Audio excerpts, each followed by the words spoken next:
दोस्तों, कहानी शुरू करने से पहले आप सभी से एक छोटी सी विनती है। हमारे YouTube channel ad novel boy को जरूर सब्सक्राइब करें।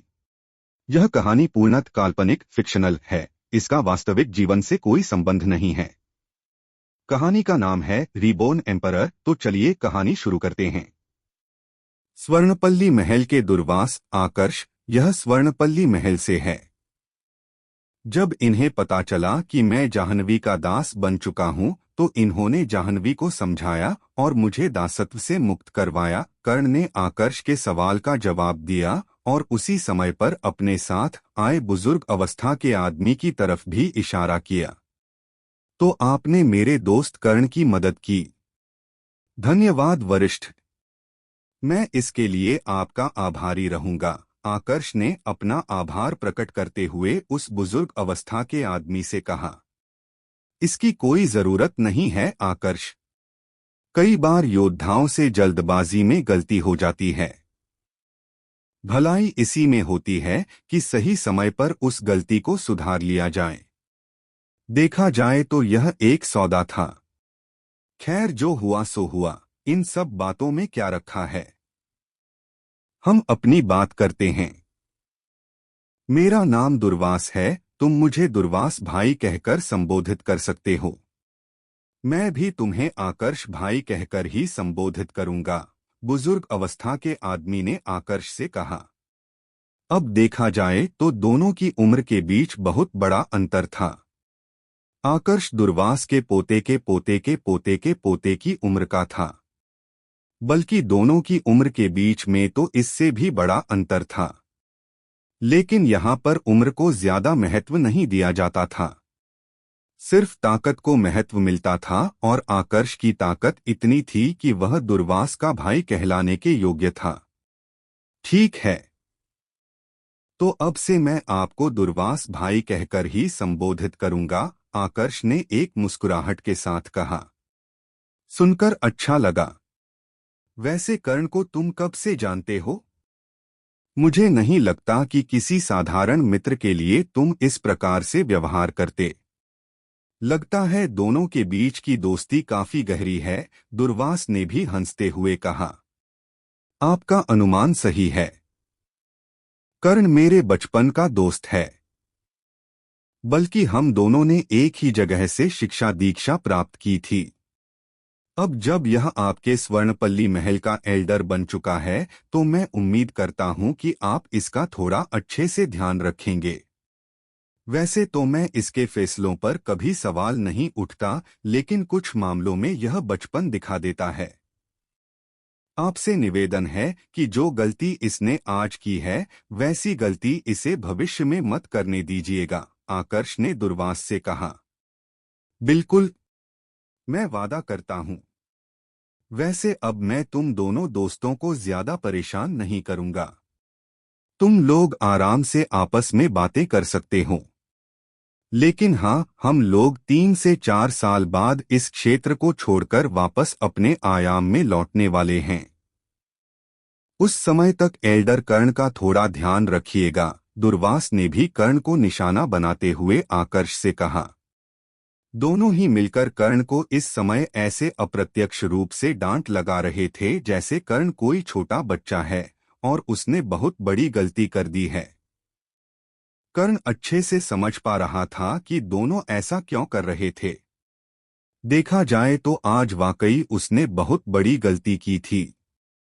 उसे अपनी स्वतंत्रता को इस तरह से दांव पर नहीं लगाना चाहिए था। वैसे आकर्ष भाई, अगर कभी समय मिले तो हमारे क्षीरपथ आयाम के स्वर्णपल्ली महल में जरूर आइएगा। वहां से जाने से पहले दुर्वास ने आकर्ष से कहा। क्षीरपथ? आप लोग क्षीरपथ आयाम से है? आकर्ष ने पूछा। हाँ, क्यों? आपने हमारे आयाम के बारे में सुना है क्या? दुर्वास ने पूछा। सुना नहीं, बल्कि आपके आयाम के बारे में बहुत अच्छे से जानता भी हूँ। अगर आप किसी और आयाम से होते तो आना मुश्किल होता, लेकिन आपके आयाम में मैं निश्चित रूप से आऊंगा। आकर्ष ने जवाब दिया। यह तो बहुत अच्छी बात है। पर आपने अभी कहा कि आपको हमारे आयाम के बारे में जानकारी है। उसका मतलब कुछ समझ में नहीं आया। दुर्वास ने पूछा, इससे मिलिए। यह मेरा दोस्त अक्षय है। यह आपके आयाम के कुरुवंश के कुरु गुरुकुल का शिष्य है। आकर्ष ने अक्षय का परिचय दुर्वास से करवाते हुए कहा, तुम कुरु गुरुकुल से हो? यह तो और भी अच्छी बात है। वैसे मैं तुम्हारे गुरुकुल में आने वाला था, लेकिन इस क्षेत्र का द्वार खुलने के कारण मुझे यहाँ पर आना पड़ा। पर यहाँ से निकलने के बाद मैं तुम्हारे गुरुकुल में जरूर आऊंगा। तुम्हारे गुरुकुल के ऋषि आयुष्मान मेरे अच्छे मित्र हैं।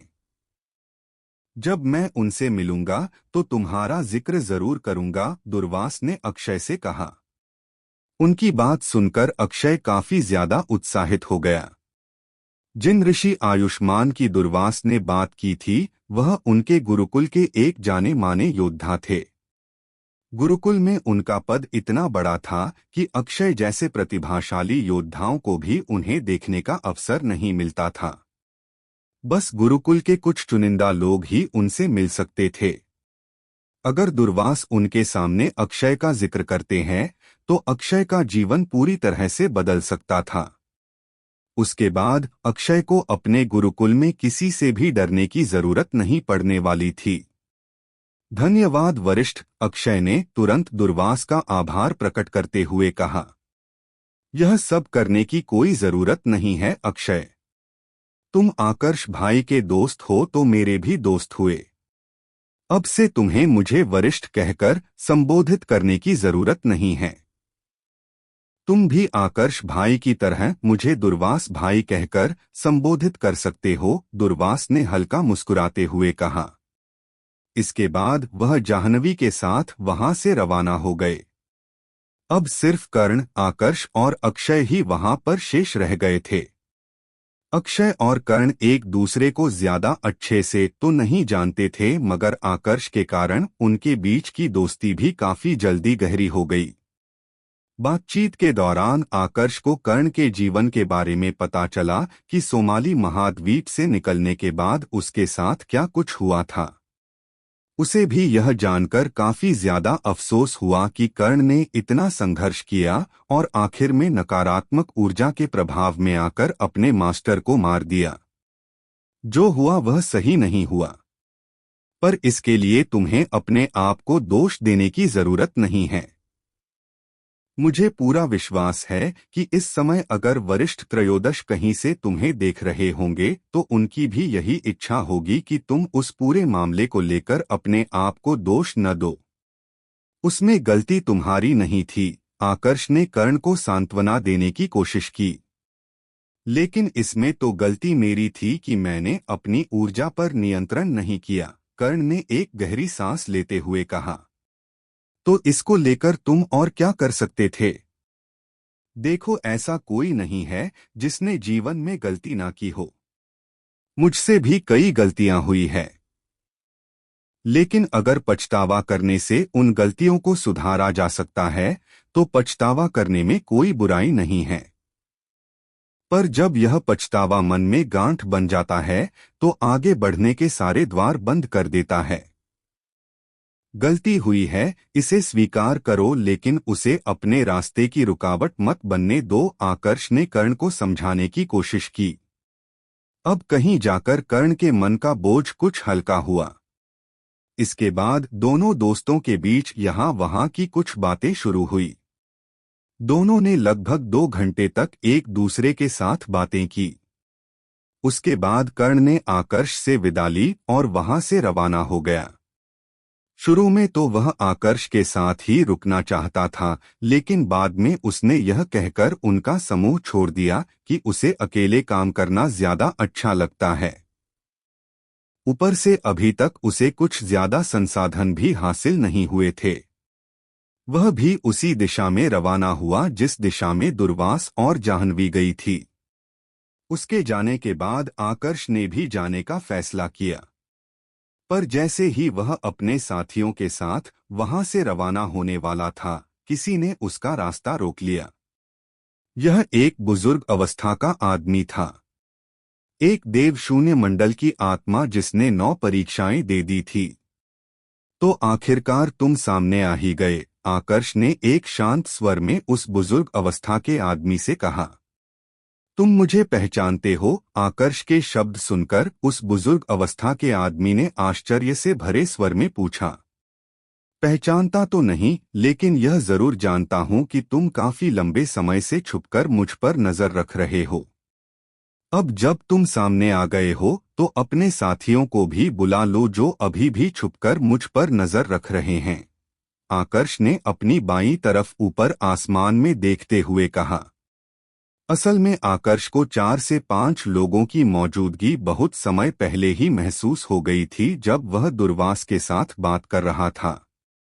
पर उस समय वह लोग उसके सामने नहीं आए थे, जिससे आकर्ष को पता चल गया था कि वह देव शून्य मंडल की वह आत्माएं हैं जिन्होंने 9 परीक्षाएं दे दी है। क्योंकि अगर ऐसा नहीं होता तो दुर्वास के समय उन्हें सामने आने में संकोच नहीं होता।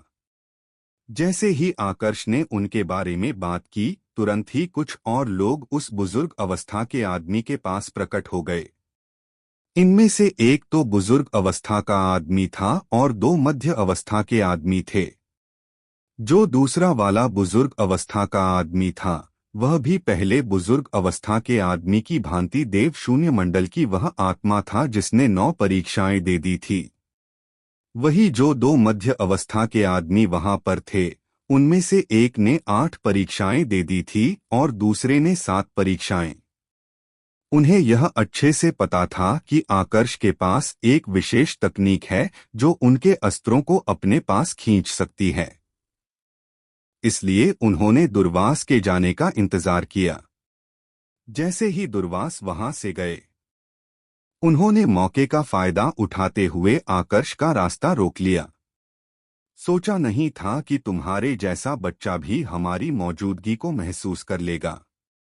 चलो, इससे यह तो स्पष्ट हो गया कि तुम कमजोर नहीं हो। हमने तुम्हारी ताकत देखी है। तुमने देव शून्य मंडल की एक ऐसी आत्मा को बड़ी आसानी से खत्म कर दिया था जिसने 8 परीक्षाएं दे दी थी। तुम्हारी ताकत देव शून्य मंडल की उस आत्मा के बराबर है जिसने 9 परीक्षाएं दे दी हो। हम दोनों भी इसी स्तर में हैं। लेकिन हम 2 हैं और तुम 1। क्या हमारा सामना कर पाओगे? दूसरे बुजुर्ग अवस्था के आदमी ने कहा। यह तो एल्डर मेघ और एल्डर ऋषभ है ना? हाँ, वही है। और उनके पीछे खड़े दोनों एल्डर भी उन्हीं के साथी हैं, एल्डर दीक्षित और एल्डर देवेश। वहां पर खड़ी बाकी सभी देव शून्य मंडल की आत्माओं ने थोड़ी ही देर में उन चारों आत्माओं को पहचान लिया। पहचानते कैसे नहीं? वह चारों 3 अलग अलग आयाम से आए थे और हर कोई अपने आयाम में काफी ज्यादा प्रसिद्ध था। जो पहला बुजुर्ग अवस्था का आदमी था उसका नाम था मेघ और जो दूसरा आदमी था उसका नाम था ऋषभ। मैं तुम्हें 2 विकल्प देता हूं लड़के। या तो खुद से अपने अस्त्र मेरे हवाले कर दो या फिर मैं खुद तुमसे अस्त्र छीन लूंगा। वैसे अगर छीनने की नौबत आई तो मैं अस्त्र के साथ साथ तुम्हारे और तुम्हारे साथियों के प्राण भी छीन लूंगा, एल्डर ऋषभ ने कहा। योजना तो काफी अच्छी बनाई थी, पर तुम दोनों एक बात भूल गए, आकर्ष ने बिल्कुल शांत स्वर में कहा। यह सुनकर मेघ और ऋषभ दोनों एक दूसरे की तरफ देखने लगे। तुम दोनों ने इस बारे में बिल्कुल भी नहीं सोचा कि मेरी ताकत तुम दोनों को रोकने के लिए भी पर्याप्त हो सकती है, आकर्ष ने मेघ और ऋषभ की तरफ देखते हुए कहा। इतना कहकर वह प्रहार करना ही चाह रहा था कि तभी एक और परछाई उसके पास से होकर आगे निकली और उन दोनों बुजुर्ग अवस्था के आदमियों पर प्रहार कर दिया। कहीं ना कहीं आकर्ष यह जानता था कि भले ही वह उन दोनों बुजुर्ग अवस्था के आदमियों का सामना कर सकता है और उन्हें खत्म कर सकता है, लेकिन अगर उन दोनों ने अपनी दिव्य योग्यताओं को इस्तेमाल किया तो दोनों को पूर्ण रूप से खत्म करना थोड़ा मुश्किल हो जाएगा। इसी कारण से आकर्ष मन ही मन थोड़ा चिंतित था और यह चिंता का भाव उसकी आंखों में भी दिख रहा था। वह पहले प्रहार करना चाह रहा था ताकि दोनों को थोड़ा सा जख्मी करके उनके भागने के सारे रास्ते बंद कर दे, लेकिन उसके वैसा कुछ करने से पहले ही कोई और उन दोनों को खत्म करने के लिए आगे बढ़ चुका था। जब आकर्ष ने उस परछाई का चेहरा देखा तो वह पूरी तरह से हैरान रह गया। यह कोई और नहीं बल्कि दिया थी, जो इस समय उन दोनों बुजुर्ग अवस्था के आदमियों पर भारी पड़ रही थी। देखते ही देखते दिया ने अकेले ही उन दोनों बुजुर्ग अवस्था के आदमियों सहित उनके साथ आए मध्य अवस्था के आदमियों को भी खत्म कर दिया। उसने दुश्मनों को तो खत्म कर दिया था, लेकिन वह खुद भी काफी ज्यादा कमजोर हो चुकी थी। कारण यह था कि यह उसकी मूल ताकत नहीं थी। उसने बस अपनी आत्मा को जलाकर थोड़ी देर के लिए इस ताकत को हासिल किया था। जब आकर्ष को इस बारे में पता चला तो वह दिया पर गुस्सा होने से अपने आप को रोक नहीं पाया। लेकिन वह कर भी क्या सकता था? आखिर में उसे ही अपने गुस्से को शांत करना पड़ा। पूरी तरह से शांत होने के बाद उसने दिया को समझाने की कोशिश की, लेकिन जैसे ही वह अपनी बात पूरी करने वाला था, दिया ने उसकी बात बीच में ही काटते हुए कहा, मैं जानती हूं कि आप मुझ पर गुस्सा है, लेकिन मैं बोझ नहीं बनना चाहती। फिर भी अगर आपको लगता है कि मैंने गलत किया है तो मैं आगे से ऐसा नहीं करूंगी।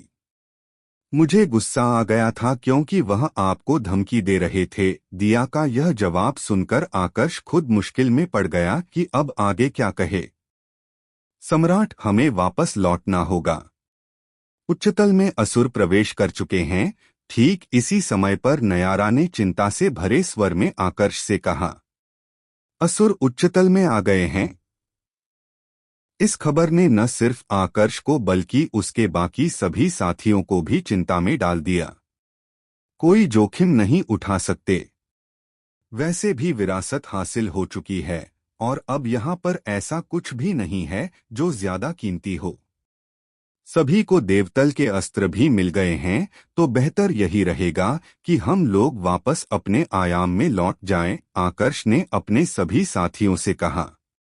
किसी ने भी इस पर आपत्ति नहीं जताई क्योंकि सभी जानते थे कि असुर उच्चतल में आने के बाद वहां की सबसे बड़ी ताकतों को निशाना बनाएंगे, जिसमें से एक उनका सप्तगिरी समुदाय भी है। बाहर इस समय आव्या, विदुर और महागुरु तीनों के ही पास इतनी ताकत नहीं थी कि असुरों का सामना कर सके।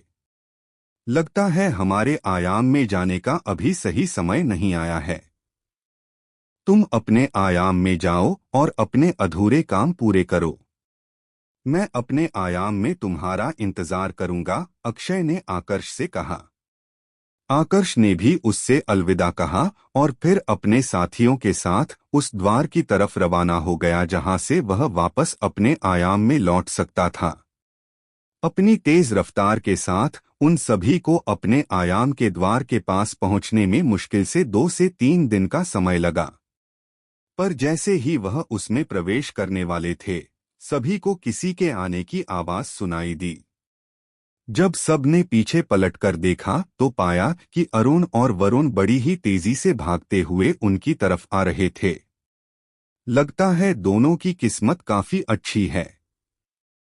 दोनों का ऊर्जा स्तर अभी भी शैल मंडल के 7वें स्तर में है, पर उन्हें देवतल का ऐसा अस्त्र मिला है जिसके साथ उनकी रफ्तार देव शून्य मंडल के योद्धा की जितनी तेज हो गई है। पुलकित ने दोनों की रफ्तार देखकर अंदाजा लगाते हुए कहा। लेकिन दोनों भाग क्यों रहे हैं? मीरा ने पूछा। इस समय वो अकेली नहीं थी जिसके मन में यह सवाल था। बाकी सभी के मन में भी यही सवाल घूम रहा था। जल्दी अंदर जाओ। अरुण और वरुण ने जब दूर से आकर्ष व उसके बाकी सभी साथियों को देखा तो एक बार के लिए तो दोनों काफी ज्यादा खुश हो गए।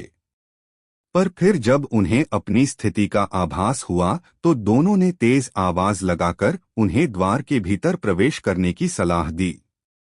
इस बात ने बिल्कुल स्पष्ट कर दिया था कि कोई तो बड़ा खतरा था जो उन दोनों के पीछे आ रहा था और उसी से बचने की वह दोनों कोशिश कर रहे थे। तुम लोग यहीं पर रुको। मैं उन दोनों को लेकर आता हूँ, आकर्ष ने अपने सभी साथियों से कहा और अपनी तेज रफ्तार का इस्तेमाल करते हुए वापस अरुण और वरुण की तरफ बढ़ने लगा। अरुण और वरुण को लगा था कि बाकी सब उनकी सलाह मानकर द्वार में प्रवेश कर लेंगे और वापस अपने उच्चतल में लौट जाएंगे। लेकिन आकर्ष को अपनी तरफ आते देख दोनों उलझन में पड़ गए। दोनों को ही समझ में नहीं आया कि आखिर आकर्ष क्या करने की कोशिश कर रहा है। पलक झपकते ही आकर्ष उनके करीब पहुंच गया। बाकी सबके पास जाकर खड़े हो जाओ, मैं उसे संभालता हूं, आकर्ष ने अरुण और वरुण की तरफ देखते हुए कहा और वहां से आगे बढ़ने लगा।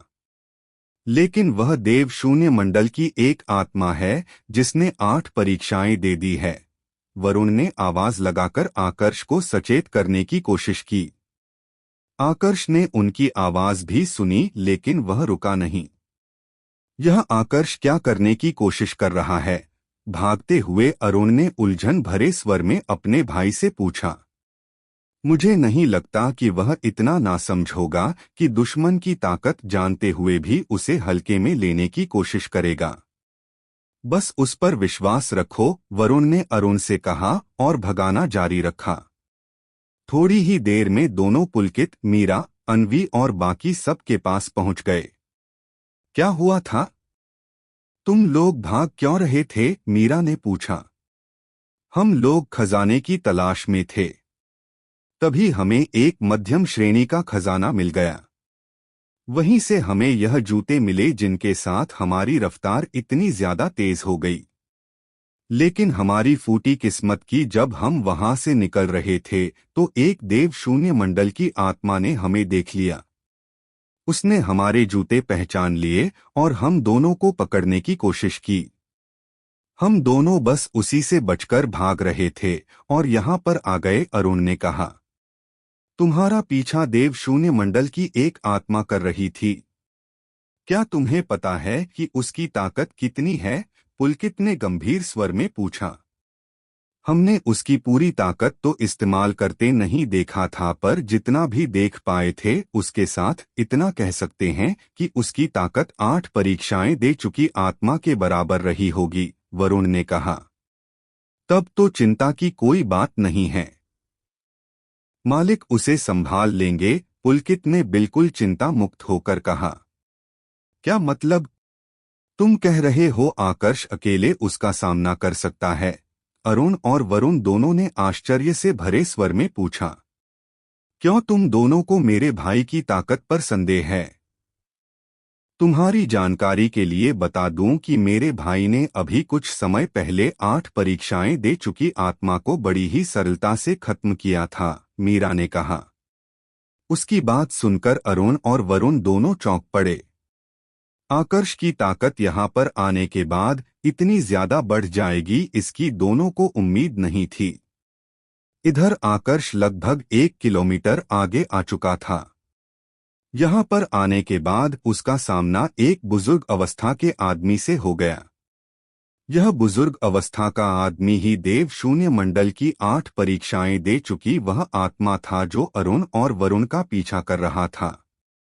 वहीं रुक जाओ, एक कदम भी आगे बढ़े तो फिर कभी आगे बढ़ने के लायक नहीं रहोगे, आकर्ष ने उस बुजुर्ग अवस्था के आदमी का रास्ता रोकते हुए कहा।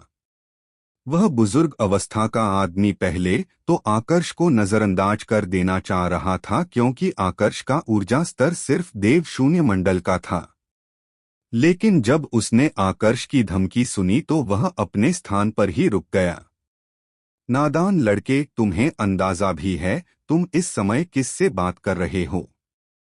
मेरे रास्ते से हट जाओ, मैं इस समय बहुत जल्दी में हूं, उस बुजुर्ग अवस्था के आदमी ने आकर्ष से कहा। यही मैं तुम्हें भी समझा रहा हूं कि जिसका तुम पीछा कर रहे हो वह मेरे समुदाय के सदस्य हैं। अगर अपनी सलामती चाहते हो तो यहीं से वापस लौट जाओ, आकर्ष ने भी वापस गंभीर स्वर में जवाब दिया। तो अब तुम मुझे रोकोगे? तुम्हारे जैसा देव शून्य मंडल का योद्धा मुझे रोकेगा? बुजुर्ग अवस्था के आदमी ने हंसते हुए कहा। स्विश!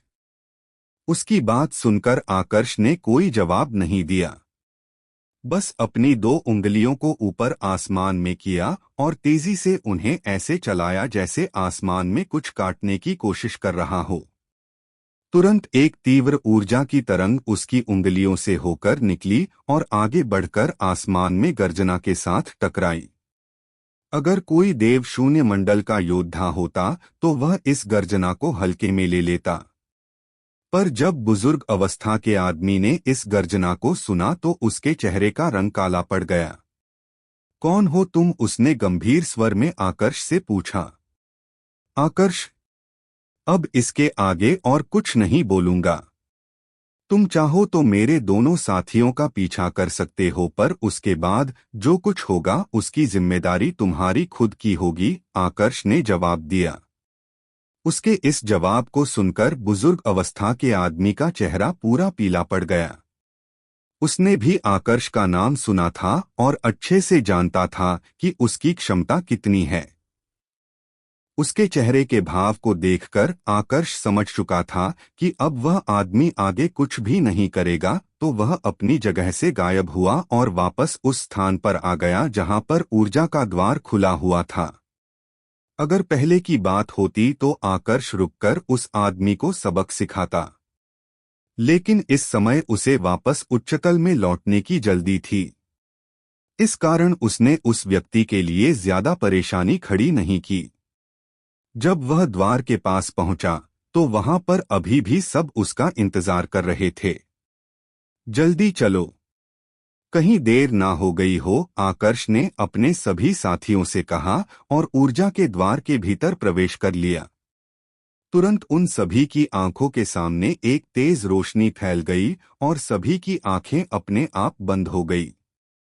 इस समय उन्हें कुछ भी नजर नहीं आ रहा था, मगर आकर्ष मन ही मन अभी भी अपने परिवार वालों की सुरक्षा को लेकर चिंतित था। वो बस एक ही उम्मीद कर रहा था कि असुरों ने उसके सप्तगिरी समुदाय के अस्थायी ठिकाने का पता न लगा लिया हो। नागवंश के कुल प्रमुख को धमकी द्वार में प्रवेश करते ही आकर्ष सहित उसके सभी साथी उसी जगह पर पहुंच गए जहां पर महागुरु उन्हें लेकर आए थे। यहाँ पर अभी भी आव्या, महागुरु और विदुर खड़े थे। माँ, जैसे ही आव्या ने अपनी माँ दिया को देखा, वह काफी ज्यादा उत्साहित हो गई और तुरंत अपनी जगह से आगे बढ़कर अपनी माँ के गले लग गई। माँ बेटी का यह मिलन काफी देर तक चला और इस पूरे नजारे को वहां पर खड़े बाकी सभी लोग भी बिल्कुल चुप होकर देख रहे थे। किसी ने भी कुछ बोलने की हिम्मत नहीं की। यहाँ तक कि आकर्ष भी बिल्कुल चुप खड़ा था। यह पहली बार था जब आव्या इतने लंबे समय तक अपनी माँ से दूर रही थी।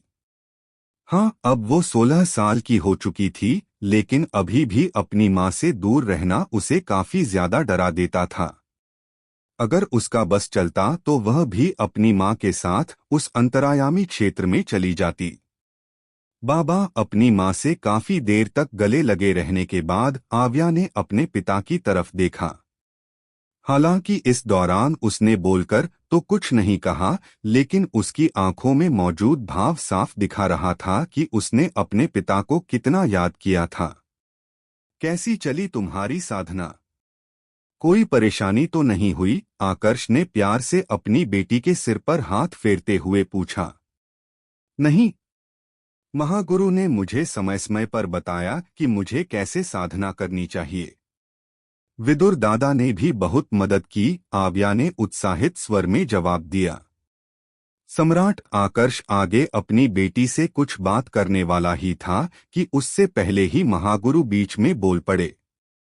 उनके चेहरे पर चिंता का भाव था जो साफ बता रहा था कि उन्हें किसी जरूरी विषय पर बात करनी है।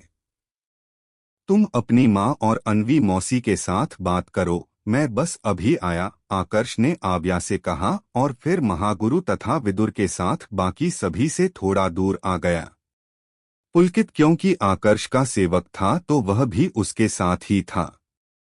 यहाँ की स्थिति कैसी है? आकर्ष ने थोड़ा गंभीर होते हुए पूछा। कुछ भी ठीक नहीं है सम्राट। माया स्तंभ जो हमारे लिए सूचना एकत्रित करता था, उनसे जुड़े सभी लोगों के साथ हमारा संपर्क टूट चुका है। महागुरु ने जवाब दिया। क्या क्या इसके पीछे असुरों का हाथ है? आकर्ष ने पूछा। लग तो कुछ ऐसा ही रहा है। मीरा की मास्टर के जाने के बाद मैं ही पूरे सूचना तंत्र को संभाल रहा था, लेकिन 1 साल पहले अचानक से सभी के साथ मेरा संपर्क टूट गया। अब जिस प्रकार की स्थिति बनी हुई है उसके साथ मुझे लगता है कि कुछ ही समय में असुरों को हमारे ठिकाने के बारे में पता चल जाएगा। सच कहूं तो हमारे अस्थायी ठिकाने पर तो पहले ही असुर कब्जा कर चुके हैं, महागुरु ने चिंता से भरे स्वर में कहा। यह सुनकर आकर्ष भी कुछ देर के लिए चुप हो गया। असुर इस बार पूरी तैयारी के साथ आए हैं। इतनी उम्मीद तो हमें पहले से थी कि उनकी ताकत बहुत बड़े स्तर पर होगी, लेकिन हमने कभी भी कल्पना नहीं की थी कि वह इस तरह से अचानक से आक्रमण करेंगे और इतनी बड़ी सेना लेकर आएंगे। असुरों की कई जातियां यहां पर आ चुकी है। उनमें से कुछ ने तो यहाँ के शक्तिशाली योद्धाओं को भी अपने नियंत्रण में लेना शुरू कर दिया है, विदुर ने कहा। कोई जानकारी है कि इनका मूल ठिकाना कहाँ पर है? आकर्ष ने पूछा। इसके बारे में तो हमें नहीं पता। आप सभी के इस क्षेत्र में प्रवेश करने के बाद से लेकर अभी तक हम यहीं पर थे। आव्या बेटी हमारे साथ थी, इस कारण से हमने उनका सामना न करने का फैसला किया, महागुरु ने जवाब दिया। यह बहुत सही किया आपने। वैसे इससे याद आया, अभी तक हम जिस क्षेत्र को सम्राट का क्षेत्र समझ रहे थे वह असल में सम्राट का क्षेत्र है ही नहीं। यह अंतरायामी क्षेत्र है जो कई आयाम से जुड़ा हुआ है। जहां पर हम गए थे वहां हमारी ही तरह 4 और आयामों से योद्धा आए हुए थे। आकर्ष ने महागुरु को उस क्षेत्र के बारे में जानकारी देना शुरू किया। सम्राट ने कभी हमें इस बारे में बताया नहीं। शायद वह चाहते थे कि उनका खुद का वारिस ही इस क्षेत्र में प्रवेश करें। गलती मेरी है जो मैंने सप्तगिरी समुदाय के सभी योद्धाओं को अंदर प्रवेश करने दिया। यह तो हमारा सौभाग्य है कि कोई भी सदस्य खतरे में नहीं पड़ा। अगर किसी को कुछ हो जाता तो मैं सम्राट को क्या मुंह दिखाता? महागुरु ने एक गहरी सांस लेते हुए कहा। कोई बात नहीं, इसमें आपकी गलती नहीं है। अभी के लिए इन सब बातों को भूल जाते हैं। पहले यह देखते हैं कि हमारे अस्थायी ठिकाने पर किन असुरों ने कब्जा किया है। शायद हमें उनके पास से जरूरी जानकारी मिल सकती है, आकर्ष ने महागुरु और विदुर से कहा। इसके बाद वो वापस से बाकी सब के पास लौटा और उन्हें इस बारे में बताया। सभी ने फैसला किया कि वह अस्थायी ठिकाने पर वापस लौटेंगे। सप्तगिरी समुदाय का अस्थायी ठिकाना बर्फीले क्षेत्र में था। अभी वहां पर महाशूकर जाति के असुरों ने कब्जा कर रखा था। हालांकि इन असुरों की संख्या ज्यादा नहीं थी और यह इस जाति के सबसे शक्तिशाली असुर नहीं थे, लेकिन अगर उच्चतल के सामान्य योद्धाओं की बात की जाए तो उनके लिए यह बहुत ज्यादा खतरनाक थे। आकर्ष के सामने तो यह इतने कमजोर थे कि उसे प्रहार करने की भी जरूरत नहीं पड़ी। सारी लड़ाई पुलकित ने अकेले ही खत्म कर दी। अस्थायी ठिकाने में एक सभाकक्ष था जिसके मुख्य सिंहासन पर इस समय आकर्ष बैठा हुआ था। उसके पीछे महागुरु खड़े थे। ठीक सामने उससे कुछ ही दूरी पर पुलकित खड़ा था और उसके पास एक असुर घुटनों के बल बैठा हुआ था जिसका शरीर तो इंसान का था मगर सिर सूअर का था। मुझे छोड़ दीजिए वरिष्ठ, मैं तो बस आदेश का पालन कर रहा था, उस असुर ने घबराई हुई आवाज में आकर्ष से कहा। अभी के समय इस पूरे ठिकाने पर सिर्फ वही एक असुर जिंदा बचा था। बाकी सबको पुलकित खत्म कर चुका था। मैं तुमसे बस कुछ सवाल पूछूंगा। अगर तुमने उसके सही जवाब दे दिए तो मैं तुम्हें जिंदा छोड़ दूंगा, लेकिन अगर तुम्हारी जानकारी में एक भी शब्द झूठ हुआ तो तुम्हारा भी हाल वही होगा जो तुम्हारे बाकी साथियों का हुआ है। आकर्ष ने एक ठंडी आवाज में उस असुर से कहा। वह असुर सिर्फ दिखने में ताकतवर था। अपने साथियों की हालत देखने के बाद उसके भीतर से हिम्मत पूरी तरह से जा चुकी थी। खुद की जान बचाने के लिए उसके अंदर इच्छा इतनी थी कि वह आकर्ष की बात मान गया और जानकारी देने के लिए तैयार हो गया। सबसे पहले मुझे यह बताओ कि असुरों ने उच्चतल के किन किन भागों पर पूरी तरह से नियंत्रण स्थापित कर लिया है? आकर्ष ने उस असुर से पूछा। वरिष्ठ, उच्चतल का उत्तरी भाग, दक्षिणी भाग और केंद्रीय भाग असुरों के नियंत्रण में आ चुका है।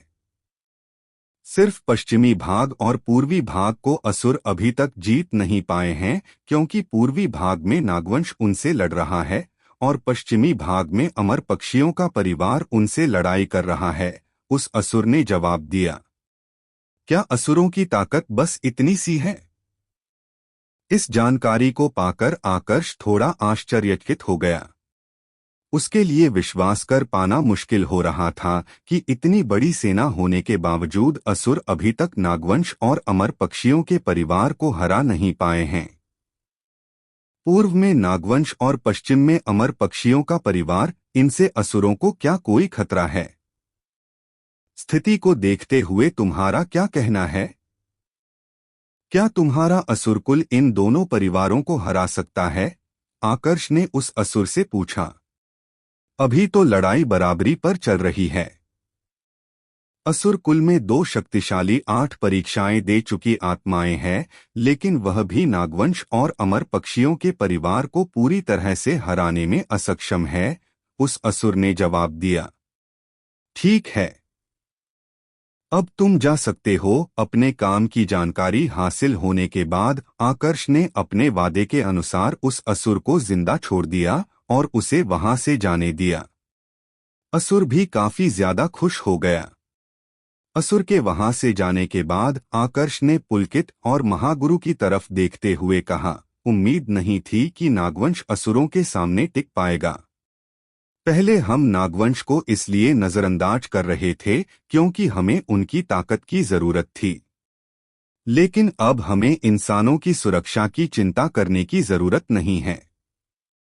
जिसका मतलब है नागवंश से सप्तगिरी समुदाय अपने कुछ पुराने जख्मों का बदला ले सकता है। आकर्ष जिन जख्मों की बात कर रहा था वह था विकर्ण, मीरा की मास्टर और अरविंद की हत्या। पुलकित, अब तुम आजाद हो। अब से तुम्हें मेरे आदेशों का पालन करने की कोई जरूरत नहीं है। तुम्हारी इच्छा हो वहां जा सकते हो, आकर्ष ने पुलकित से कहा। मालिक, मुझे कहीं नहीं जाना। अगर मैं बाहर गया तो नागवंश मुझे पकड़ देगा। इससे बढ़िया है मैं सप्तगिरी समुदाय में रहूं और अपनी आजादी के लिए लड़ाई करूं, पुलकित ने बड़े ही विनम्र स्वर में जवाब दिया। अगर पहले की बात होती तो वह ऐसा रास्ता कभी भी नहीं चुनता, लेकिन आकर्ष की ताकत देखने के बाद उसे समझ में आ चुका था कि जब तक वह आकर्ष के साथ है तब तक वह जिंदा है। क्योंकि जैसे ही वह यहाँ से बाहर निकला तो सबसे पहले उसका सामना नागवंश से होगा। अगर उनसे किसी तरह से वह बच भी जाता है तो भी असुर कुल उसे जिंदा नहीं छोड़ने वाला था। जैसा तुम्हें ठीक लगे, आकर्ष ने पुलकित से कहा। इसके बाद उसने महागुरु की तरफ देखा और उन्हें आदेश देते हुए कहा, अब से पुलकित सप्तगिरी समुदाय का रक्षक एल्डर होगा। समुदाय में बाकी सभी को इस बारे में जानकारी दे दीजिए। इसके अलावा वह सभी सदस्य जिनको आपने इतने सालों से दुनिया की नजरों से छुपा रखा था उन सभी को वापस समुदाय में बुलाएं। जो आज्ञा सम्राट, महागुरु ने जवाब दिया और तैयारी में लग गए। अब आकर्ष दिया से मिलने आया और उसे बताया कि वह नागवंश में जाने वाला है ताकि उनसे बदला ले सके। मैं भी आपके साथ चलती हूँ, दिया ने आकर्ष से कहा।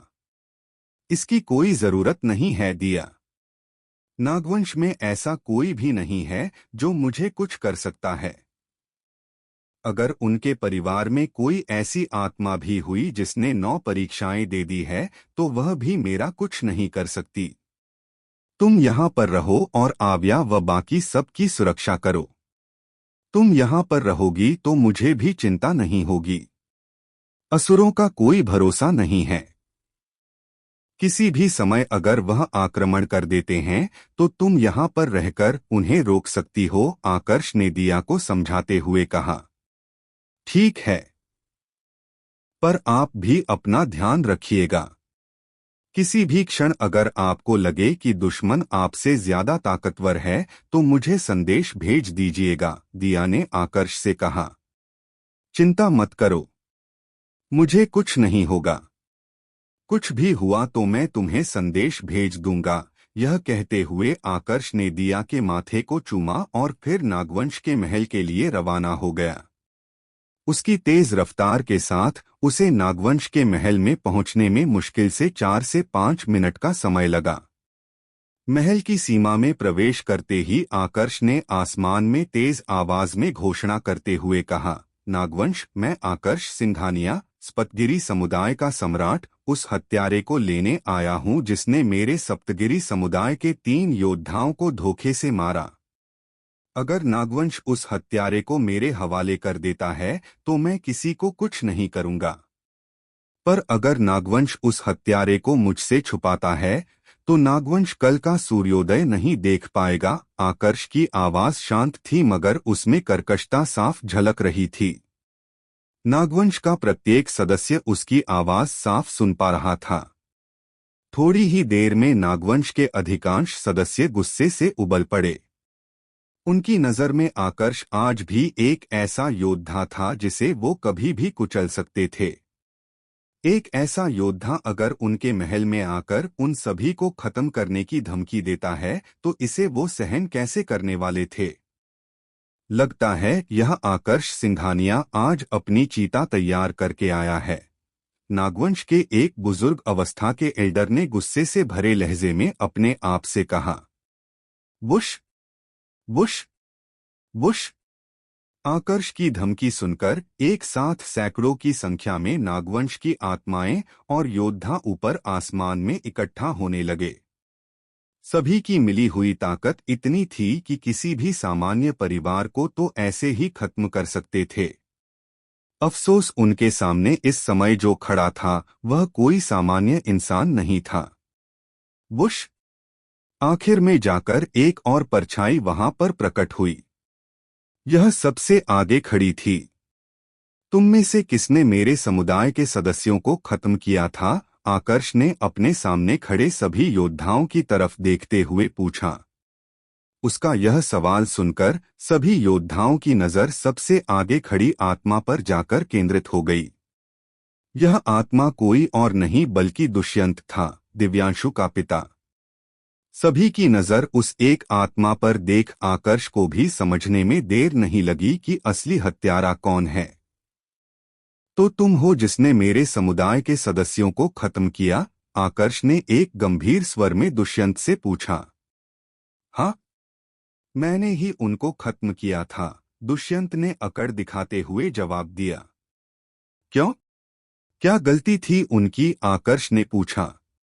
उनकी गलती कुछ नहीं थी, बस वह तुम्हारे समुदाय से थे।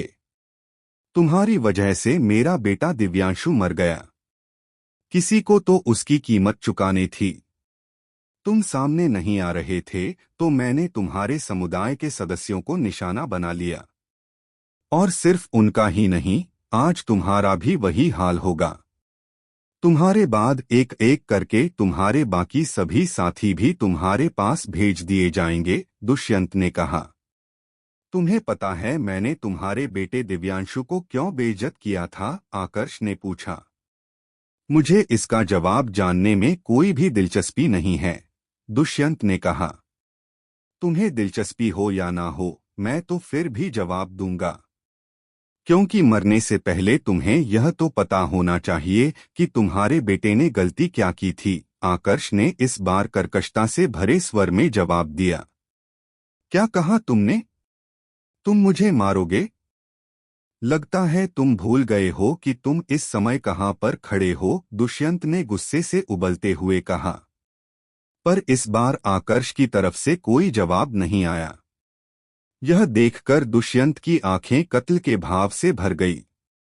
तुरंत उसने अपनी ऊर्जा को सक्रिय किया और आकर्ष पर प्रहार करने के लिए आगे बढ़ा। आकर्ष की ताकत को लेकर उसे इतना पता था कि कुछ वर्ष पहले वह 6 परीक्षाएं दे चुकी आत्मा के जितना शक्तिशाली था। इसलिए उसे लगा कि अभी भी आकर्ष की ताकत उतनी ही होगी। वो तो जब उसने प्रहार किया तब उसे एहसास हुआ कि उससे गलती क्या हो गई है। अचानक से आकर्ष के पूरे शरीर में से आक्रामक आभा बाहर निकलने लगी। ऐसा प्रतीत हो रहा था मानो उसका शरीर किसी अस्त्र में बदल चुका है। यह उसकी खड्गमानस तकनीक के चौथे स्तर के कारण था। दुष्यंत को अपनी तरफ बढ़ते देख आकर्ष भी अपनी जगह से आगे बढ़ा, पर उसकी रफ्तार दुष्यंत की तुलना में कई गुना तेज थी। इतनी तेज कि दुष्यंत को अंदाजा तक नहीं लगा कि कब आकर्ष ने उस पर प्रहार कर दिया है। उसे बस एक हल्की सी रोशनी नजर आई और उसके बाद उसकी चेतना कहीं खो गई। असल में आकर्ष ने अपनी तकनीक का इस्तेमाल करके उसे खत्म कर दिया था, लेकिन यह सब इतनी जल्दी में हुआ था कि वहां पर मौजूद अधिकांश योद्धा आकर्ष के प्रहार को ही नहीं देख पाए थे। दुष्यंत एक ऐसी आत्मा था जिसने 7 परीक्षाएं दे दी थी। उसकी ताकत भला आकर्ष को कैसे रोक सकती थी? रुको, ऐसा मत करो। जिस समय दुष्यंत पर प्रहार हुआ उसी समय 2 आवाज सुनाई पड़ी, मगर जब तक आवाज लगाने वाले दोनों योद्धा कुछ कर पाते दुष्यंत मारा जा चुका था। वहां पर जितने भी योद्धा थे उनमें से किसी को भी विश्वास नहीं हो रहा था कि आकर्ष ने दुष्यंत को मार डाला है। सभी की नजर इस समय उन दोनों योद्धाओं पर थी जिन्होंने आवाज लगाई थी। यह 2 बुजुर्ग अवस्था के आदमी थे। यह दोनों असल में नागवंश के 2 और वरिष्ठ एल्डर थे। चाहे ताकत की बात हो या पद की, दोनों ही क्षेत्र में यह दुष्यंत से आगे थे। आकर्ष ने उन दोनों को देखा था, लेकिन उन दोनों को पूरी तरह से नजरअंदाज कर दिया। वह यहाँ पर सिर्फ हत्यारे का खत्म करने आया था।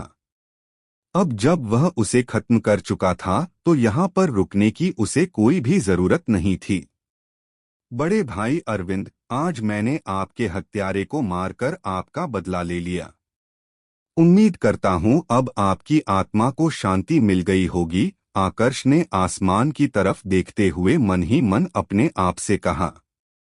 इसके बाद उसने एक बार ध्यान से नागवंश के सभी योद्धाओं को देखा और फिर वहां से जाने लगा। लेकिन तभी हमारे नागवंश के महल में आकर हमारे वरिष्ठ को खत्म करके तुम्हें क्या लगता है तुम यहाँ से ऐसे ही चले जाओगे? एक भारी आवाज पूरे क्षेत्र में गूंजने लगी। अगले ही पल एक और बुजुर्ग अवस्था का आदमी आकर्ष से थोड़ी ही दूरी पर प्रकट हुआ। इस व्यक्ति ने सुनहरे रंग के कपड़े पहने थे और आंखों का रंग भी हल्का सुनहरा था। उसके बोलने के तरीके और पहनावे ने उसकी पहचान को बिल्कुल स्पष्ट कर दिया था। यह नागवंश का कुल प्रमुख था। वास्तविक कुल प्रमुख जिसने ज्यादा लोगों के सामने अपना चेहरा नहीं दिखाया था। बाहरी दुनिया के लिए तो नागवंश का कुल प्रमुख वही एल्डर था जो जिंदा योद्धाओं को संभालता था। तो तुम भी सामने आ ही गए। वैसे एक बात तो माननी पड़ेगी कि तुम्हारा नागवंश अपनी ताकत छुपाने में बहुत माहिर है। बाहरी दुनिया को तो आज भी यही लगता है कि नागवंश में सबसे शक्तिशाली योद्धा 8 परीक्षाएं दे चुकी आत्मा है, पर उन्हें क्या पता कि नागवंश का सबसे शक्तिशाली योद्धा तो कुल प्रमुख है जिसने 9 परीक्षाएं दे दी है। आकर्ष ने बिल्कुल शांत स्वर में अपने सामने खड़े बुजुर्ग अवस्था के आदमी की तरफ देखते हुए कहा। उसके सामने खड़ा नागवंश का कुल प्रमुख इससे पहले तो काफी ज्यादा गुस्से में लग रहा था, मगर जैसे ही उसने आकर्ष की बात सुनी एकदम से उसके चेहरे के भाव बदलने लगे।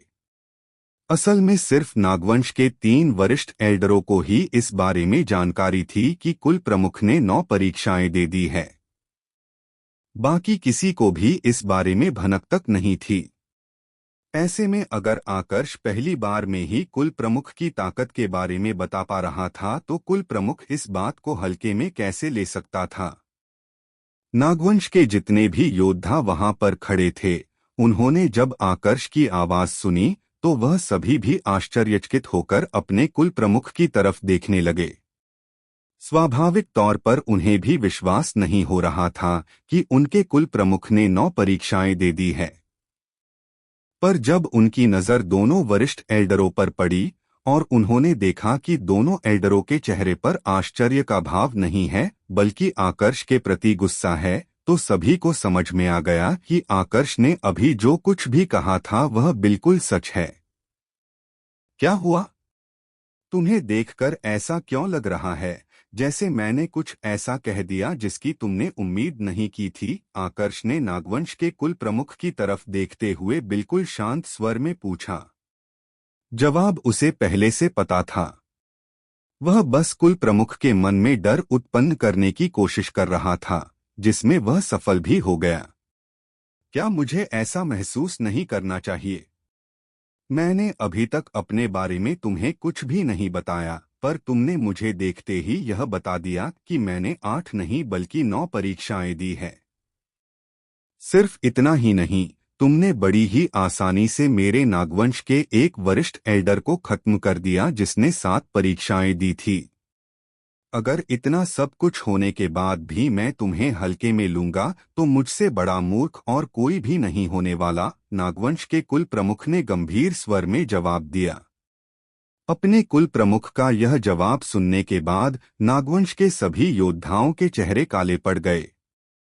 अभी तक वह लोग इस बात पर आश्चर्यचकित थे कि उनके कुल प्रमुख इतने शक्तिशाली है, पर इस दौरान उनका ध्यान इस बात पर तो गया ही नहीं था कि आकर्ष ने इतनी आसानी से कैसे पता लगा लिया कि उनके कुल प्रमुख की ताकत कितनी है।